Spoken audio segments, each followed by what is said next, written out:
জীবনে ভালো আর মন্দ দুটোই বিরাজমান। জীবনের গতি কারোর ইচ্ছায় চলে না, তাই খারাপ সময় এলে ধৈর্য ধরা উচিত। মনে রাখবে, ভগবান শ্রীকৃষ্ণ এক কথাই বলেছেন, জীবনে যা হয় তা ভালোর জন্যেই হয়। আজ তুমি যেখানে আছো সেটা তোমার অতীতের কর্মের ফল। কাল তুমি যেখানে পৌঁছাবে সেটা তোমার আজকের কর্মফল হবে। কালবৈশাখীর মতো মানুষের জীবনে অনেক ঝড়ঝাপটা আসে। ভালোবাসা, রাগ, দুঃখ ও অভিমান সব কিছুই আসে। যে ব্যক্তি সব কিছু সামলে নিতে পারে সেই জীবনে প্রতিষ্ঠিত হতে পারে। বেশি চালাক মানুষের একটাই সমস্যা, তারা সব বোঝে, কিন্তু আপনি যে তার চালাকি বোঝেন সেটা সে বুঝতে পারে না।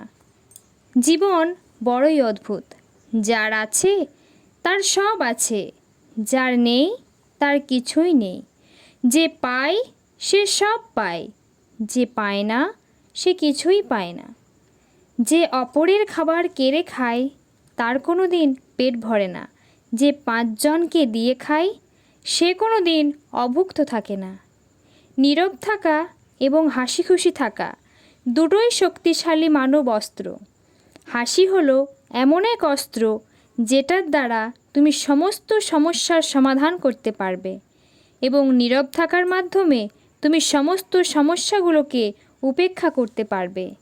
এই জগতে কেউই সম্পূর্ণভাবে পরিপূর্ণ ও নির্ভুল নয়।